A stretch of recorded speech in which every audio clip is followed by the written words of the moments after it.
Welcome, everyone. I hope you're having a wonderful weekend. I hope you're having a good Sunday.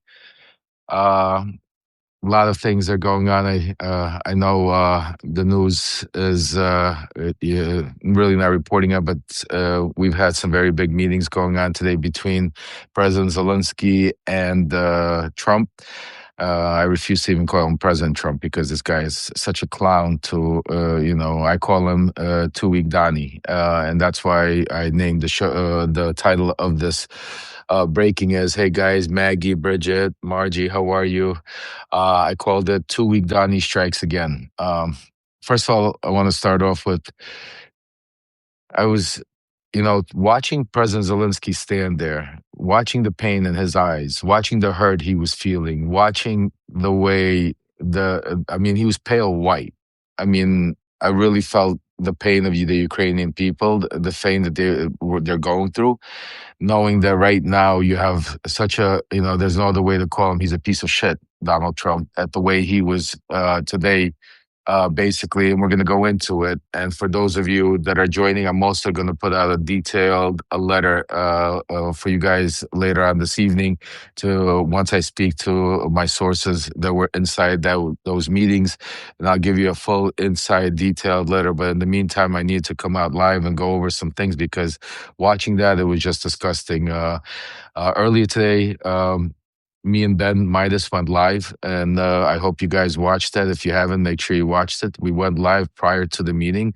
Yes, we are. Not only did we make up, but like I said, and I want to make it very clear, my only concern with the Meidas guys was to make sure that they start.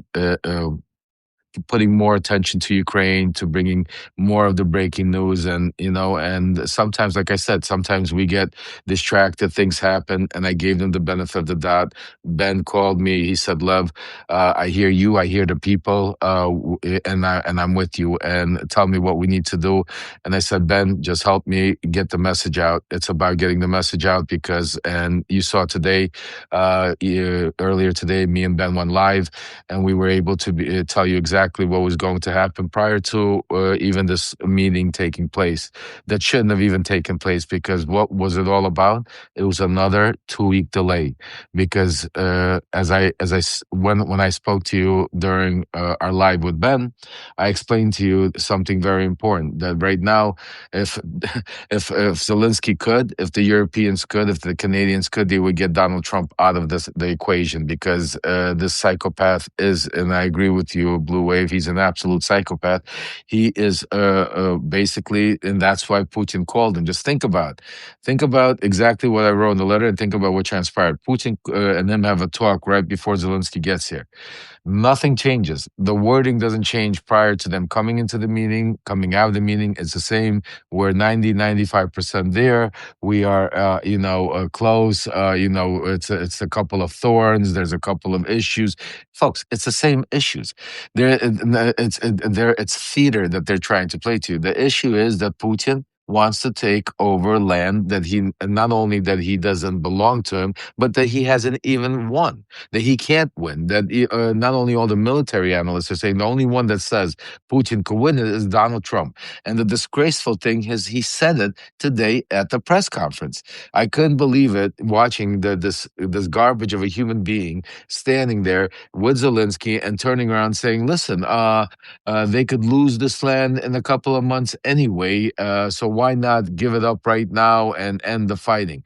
Lose the land? He doesn't even know what planet he's on. He doesn't understand that Russia has lost over 1 million troops, and they have not gained any land.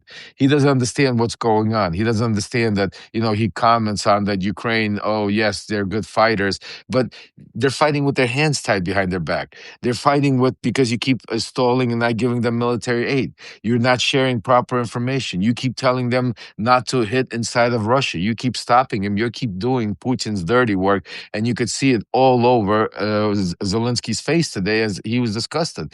And then now in the open, he's basically telling you, oh, now Putin wants to put together peace committee. What's with these committees? Like, in the meantime, people are dying. I mean, it's another 2 weeks. So here we are. We met again. Again, Zelensky flew in here. Again, nothing transpired. Again, we have nothing happen. Again, yesterday, people are dying in Ukraine. The bombardment is nonstop.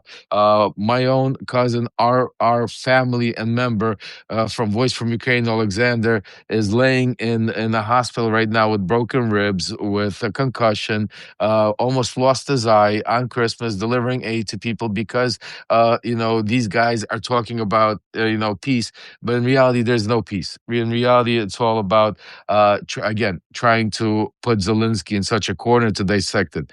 I mean, even the thought about them talking about elections, holding referendums. Did you see Zelensky's face? Did you see, Trump is like 91% of the people want this war to stop. Yeah, they want it to stop, but they don't want to give up their freedom and their land. They want it to stop because they want the aggressor, they want this monster, Russia, Vladimir Putin, out of their country. That's how they want the war to stop. They don't want the war to stop by surrender. And the disgusting, I mean, folks, watching Trump drool over Putin.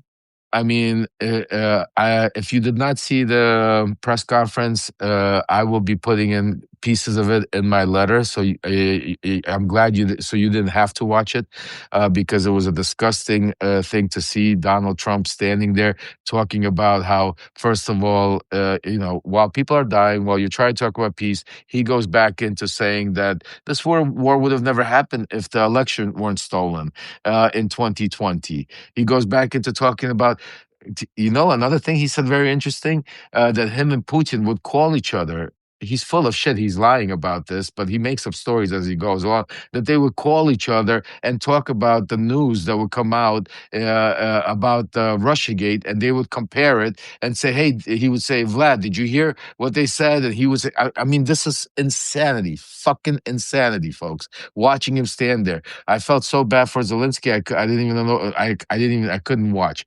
But I'm going to put all of this in detail, and I'm going to put this in a letter, and I'm going to have to speak to my sources. So make sure you stay tuned later today. Again, I mean, I have some notes here.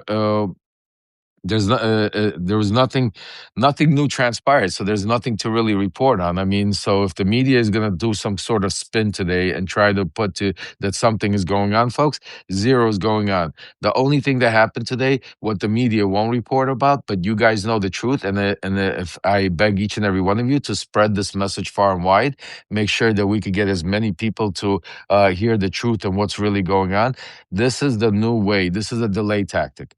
You heard Donald Trump come out again and say, we'll see what happens in 2 weeks. We're here again. We've been here. This is 10 months later, and this is a year later, folks, already. This is going into 12 months where, if you think about how many times he said 2 weeks, how many he said 2 more weeks, 2 more weeks, 2 more weeks. If you think about what the problem is, it is not solvable. Vladimir Putin wants to take over all of Ukraine. Ukraine will not give up their land. It's simple as that. And Trump doesn't get it. Trump doesn't, or maybe he gets it and doesn't care about Trump for some reason in his crazy world, and not for some reason because I report on it. I know the reason. It's because of Kirill Dmitriev, and it's because of Putin masterminding using Kirill Dmitriev to be able to go, and manipulate, not even manipulate, because Whitkoff is part of the team. If you guys read, now that the Wall Street Journal has finally started reporting on everything I've been talking about how Whitkoff has been part of the team, how Putin has isolated and wanted Whitkoff, how Kushner and Dmitriev have been friends since 2017, how all of this, what we've been talking about for months, have been going on, and now it's coming into fruition, where now you see, again, no peace in the Middle East, because, again, tomorrow you have Netanyahu coming here. We have no resolution, which he says. We have no peace in the Middle East. We have no. And another interesting thing he said today, he's such a compulsive liar. He forgets even, he goes today, this is not a war you can end in 24 hours. This is very serious. The fucking idiot forgot that this is what he ran on. He ran on saying that he could stop this war in 24 hours. If you remember, that's what he said.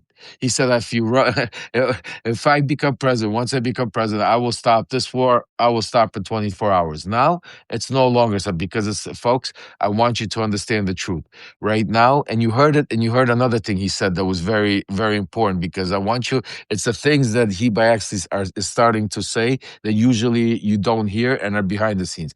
He said another thing that got hurt very badly because of the 2020 election being stolen is that we stopped having very good trade with Russia.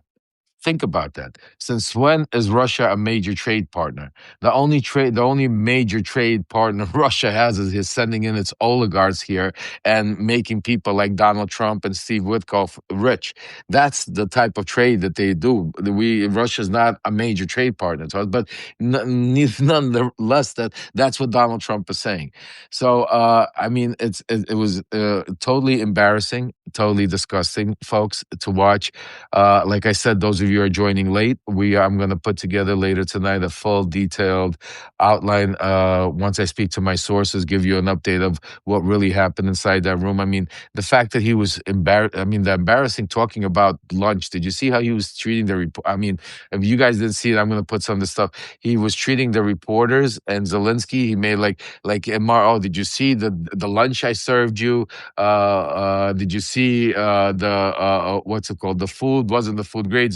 He makes a comment. The poor guy Zelensky standing there worried about people dying, about the New Year's, people don't have lights. Another attack on Kiev, and this idiot's talking about that Zelensky walked in there and said, "Oh wow, how beautiful a place." Again, it's the narcissism is beyond. Like we've seen narcissism, but this guy is.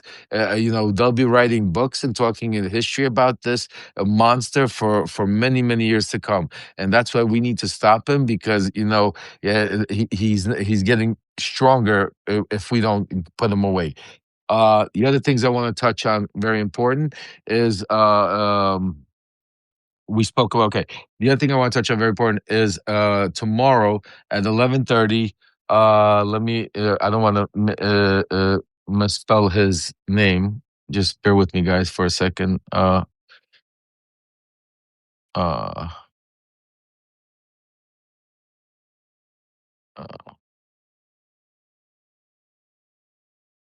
so tomorrow, very big day.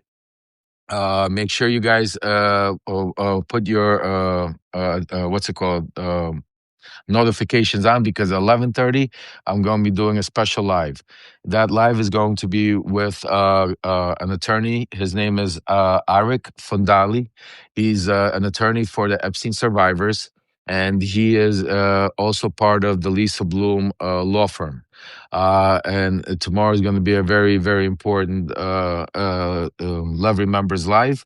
It's at 11:30 Eastern with attorney Aric Fudali, and we are going to discuss and go into ways of making sure that we make sure that the voices for the survivors, the voices for the victims are heard, and to make sure that there's no way, while Trump tries to bury it in the news cycle, that we put it on top and we make sure. With that said, guys, yeah, please share.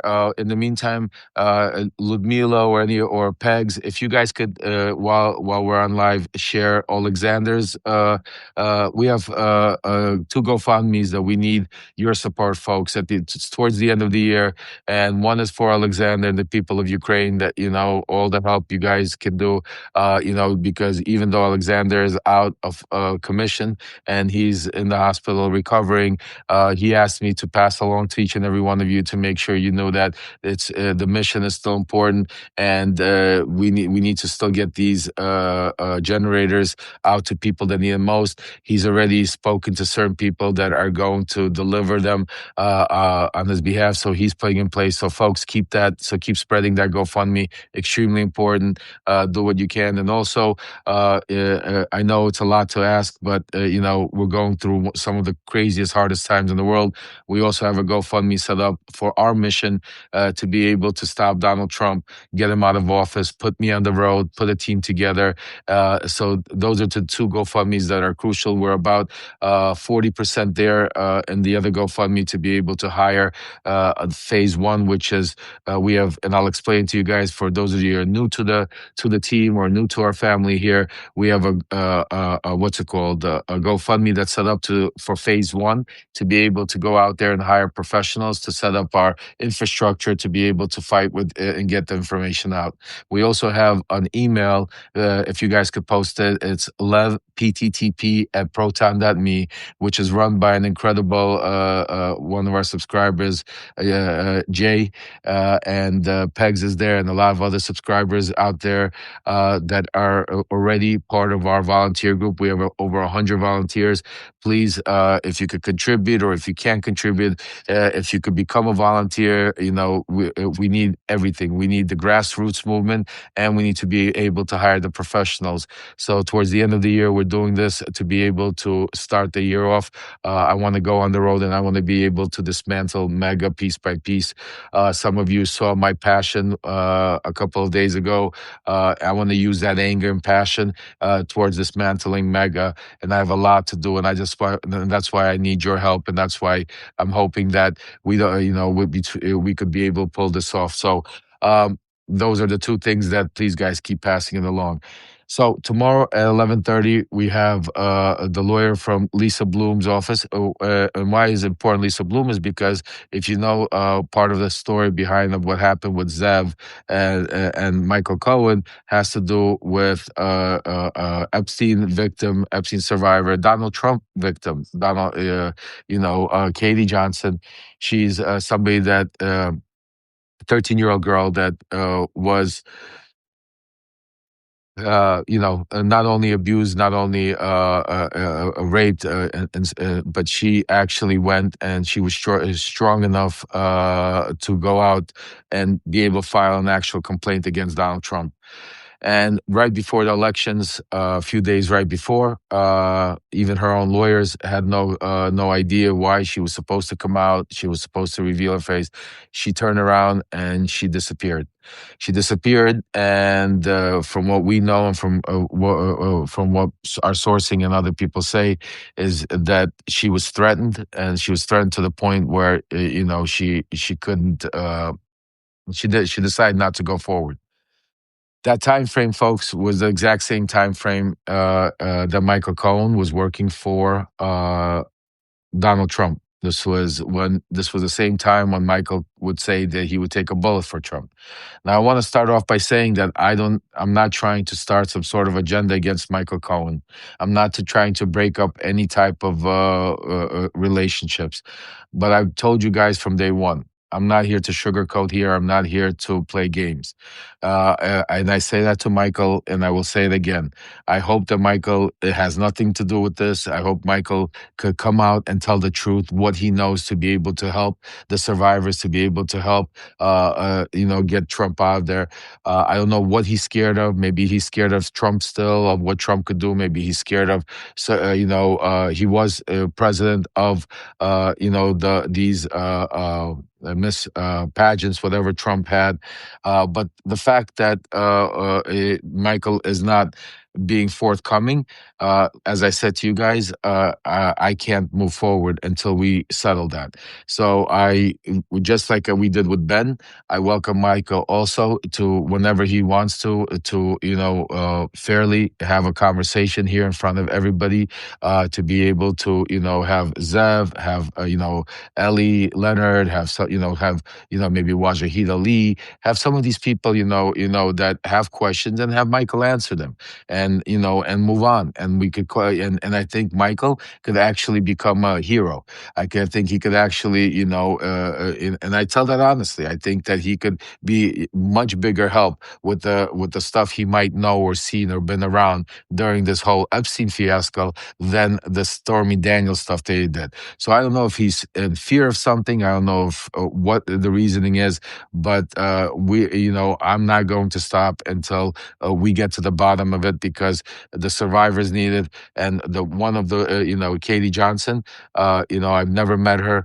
One day maybe I'll tell you guys a little story about why Katie Johnson is so important to me, and why I'm making it my mission to make sure that we make sure that her voice is heard and we get to the bottom of it, because even I don't know where she is or what she is, but here at Lev Remembers, we're going to make sure that her voice will always be heard, and until we get to the bottom of exactly who threatened her, who scared her, and why she decided 2 days prior to the elections to disappear. So that's 11:30. Then at 1 o'clock, we're going to do our weekly roundup with Dean Blundell.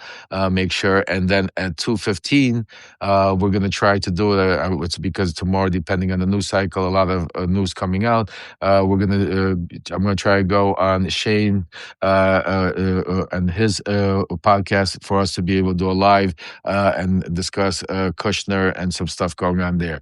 So basically, tomorrow's going to be a full day, but you want to not miss and start off with the firebrand. That's right. Thank you, Lisa. I'm just God bless you guys. I love you guys for all the help, because I'm all over there. Great news today. The good news, as my son Aaron says, he has this thing for Sunday. Good news of the day. So the good news of the day, as my son Aaron would say, is that Alexander survived. He's alive. All three of the people are alive that were in that shock. He's getting better. They were able to deliver the generators and the aid. So that's good news. Good news that me and Ben Meidas were able to straighten out our differences, so we could together join forces with all of us again to be able to do what we all have in common. Because, guys, me and Ben, I want to make it very clear. It doesn't mean that I agree with everything Midas does, or I agree with everything Ben says, and that Ben agrees with everything I do. That's not what life is about. But we do agree on one thing. We agree on that we need to join forces to get Donald Trump out of office. We agree that we want to have a humane world for our kids to grow up. And that's the most important thing. And, they have the right, people say, oh, I'm not going to do this because Midas said Michael Cohen. That's their thing. Everybody's a grown up. Everybody, just like people that dealt with Epstein and now have to hide because, they chose to be around a child predator, just like people covered up for him. Same thing. There are lots of people on a lot of these platforms, and I'm not saying Michael Cohen is one of them, but there's a lot of different people out here, and I recommend everybody do their due diligence, because the one thing we have to make sure and we have to keep is the unity and the message together. And when I see somebody, when Michael starts doing the Donald Trump move, as he calls it, the weave, when he's asked questions where they're simple questions and there should not be any, because the one thing I could tell you for a fact that, there's no way in hell, there's no way, impossible, that this was going on in the office while Michael Cohen was there and he was his number one fixer. You have to understand, this is not like thousands of people working for Donald Trump.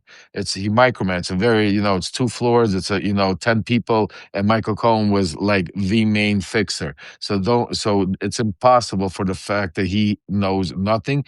I'm not saying he knows Epstein. He might have never met Epstein. He might have never, but it's impossible that he has not heard Epstein. It's impossible that he has not heard the Katie Johnson situation. It's impossible that he doesn't know about what's going on with the transaction of the house that was sold to the Russians. So I mean, it's just impossible, folks.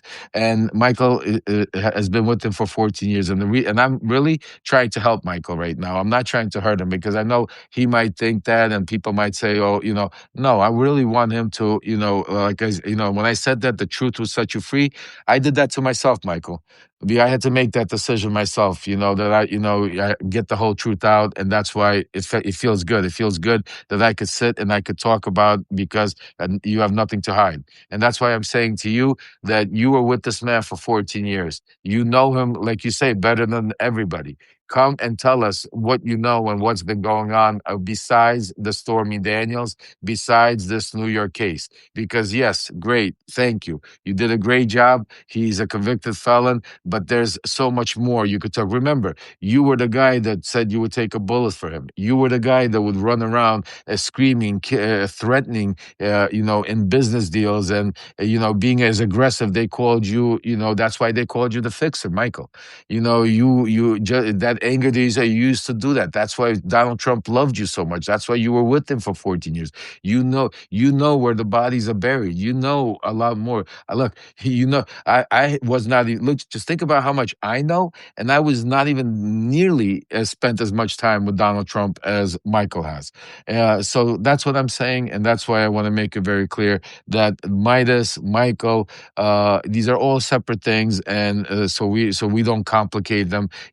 My thing with the Midas was I want them to wake up, and God bless. Like I said, we had great. We're going to work forward. We're going to be able to. I spoke to Ben about promoting independent journalist voices. A lot of you guys, you know who you are, and he said to me he wants to work with that. So I have nothing but good and positive things to say about what came out of that conversation with Ben. And the Midas guys, they want to go full force and to help independent journalism. He said, I said, Ben, you're the leader of independent journalism. So we have to not forget, that independent journalism comes from a lot of people that don't have those platforms, and we need to expand them. Especially, there's so many incredible independent journalists on this platform that have such incredible writing skills, such incredible information and stuff that we need to promote them. So I spoke to Ben about.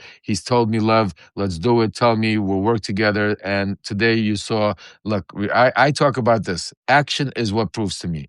He didn't just call me. He called me. He said, Lev, I got, I know you got some breaking news happening. I have to go with the family. Let's go live. Let's do a quick 10, 20 minute. And I said, Ben, I love you. Let's do it, because that's important. That's what I'm talking about. It wasn't, Lev, I'll call you in a week, or let's set it up. So that's what I'm saying to you. I judge people by their action, not by their words. Just like I tell you all the time with Trump, with Zelensky, with what you're seeing play out with Kushner and them.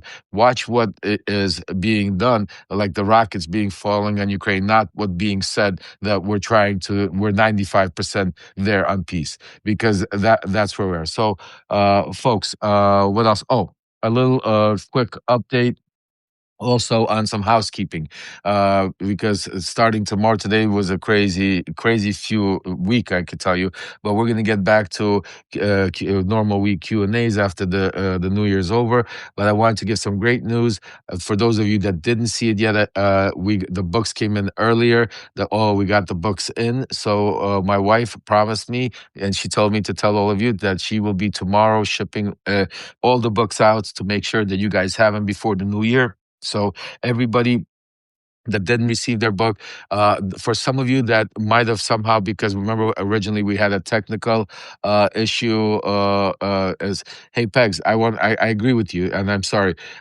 Somebody said I want to respect Michael Cohen again. I don't want to fight with Michael Cohen. I'm being honest with you. I really feel bad that we have to do it, because I know it's very difficult to come out and tell the truth.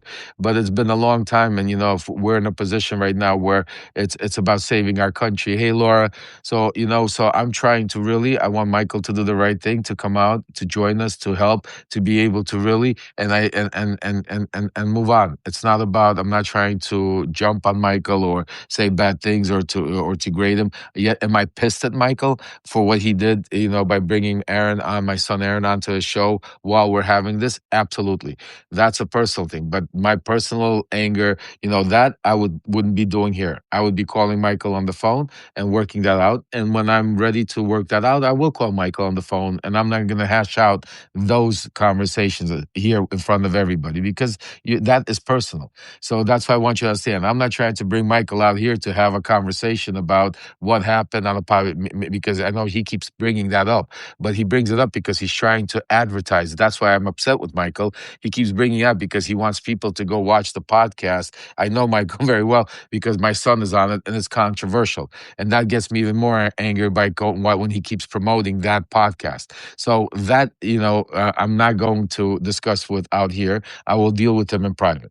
But what everybody deserves to hear, and what I won't deal with them in private, is having to do with these great important issues and questions that some of these independent journalists have, questions that I have, questions that some of my sources are telling me that is going on.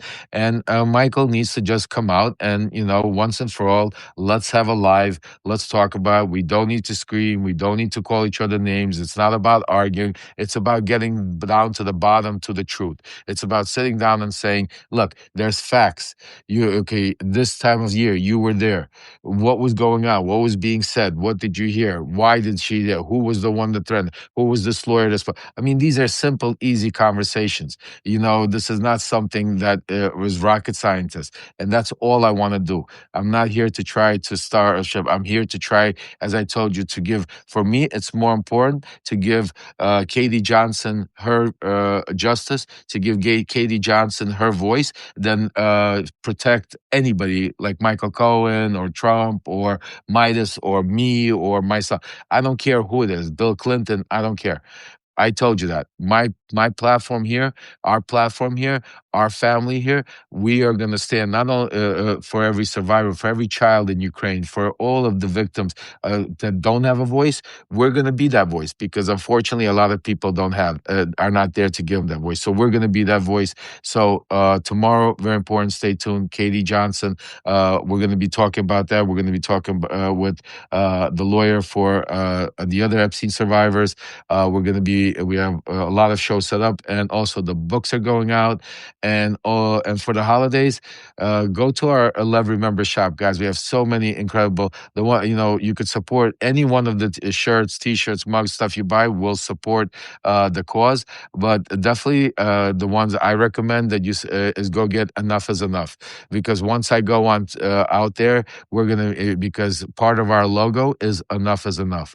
Enough is enough of the lying. Enough is enough of the turning our country into a disaster. Enough is enough of all the bullshit. And we're going to go out there and we do it. And for those of you, again, I'm not telling you to go support Meidas or not support. I don't do that type of thing. A lot of people, said, DM me and say, well, Lev, you said you called Meidas out, and now you're saying, guys, I stand by what I said, and I stand by what I said today. I called Meidas out because I wanted to do better for our community, because Meidas has a great big platform that could help us spread the message out. I did not call them out to get into an argument and for them for us to be enemies. I called them out to fix the problem. They came back, we fixed the problem, and now together we're joining forces to go everybody should be happy and give them a chance right now and give us a chance to go do it. If they don't do it, if we for some reason, believe me, I will be the first one out here saying it. So that's why I'm saying to you, I want to make sure our platform is about unification. It's not about division. I don't want people fighting in between. I'm not telling people to go unsubscribe to this one or that one. That's not what I do. I talk about the truth, and I let you decide what you want to do, because it's a free country we live in, and we shouldn't be manipulated to do anything. We should do what we want to do. And so I want to thank everybody for joining me. Stay tuned later tonight. Please, if you can, if you haven't yet become paid subscriber, that's the most important thing, because it helps build our algorithm here. It helps build our voices here, and it helps build the strength, and that helps me continue to do what I do. And obviously, the two GoFundMe's continue with the Ukraine, help with our mission. A lot to ask for, but folks, we're in a crazy period of time, and if each and every one of us think about this, it's a lot to ask for, but for one or two people. But if think about it, we have 80,000 followers. If each and every person did a couple of dollars here and a couple of dollars there, we would have enough to do it. So it's a lot. It's like, that saying, for one person it could be a mountain, but for us, for our community, it's a molehill. So that's why I'm not worried. That's why I'm saying to you. That's why I feel comfortable and asking you for the help, and I know that you guys understand me. So I ended off today on this. Stay tuned. Tonight, I will give you a full update on what happened inside this meeting with Zelensky. Tomorrow, 11:30, starting at 11:30, we have an amazing lineup of about truth that we're going to speak about. And also, please, I'll put them in the letter, but the GoFundMe's and any support you could do. And as always, the number one thing, like I said, the books just came in, folks. For those of you that don't have one yet, when we start in January, we're going to go back to also story time with Lev. But the most important thing, this is your blueprint of what's going on. This will connect all the dots. We haven't had the book for a while, and that's why a lot of people have been waiting. If you saw the picture, we got a whole shipment in right now. So while they're in, make sure to go to levremembers.com and get your copy because they're going to go quickly. And I don't know with this Amazon business how quickly we could get more in. So make sure to go quickly and get yours before the end of the year. And again, God bless each and every one of you. Thank you for all your wishes, your support. On behalf of Alex, thank you so much for all of your, support for him, his family. I can't even tell you over the past few days, as hard as they were for me and for my family and what we went through together. I want to tell you, it means a lot to me, and I really want to say thank you to each and every one of you. So God bless you. Keep up the fight. Keep up, the truth. Keep our voices loud, and remember. Lev Remembers. And I'll see you later. Have a great night. Have a great rest of your weekend. God bless you guys.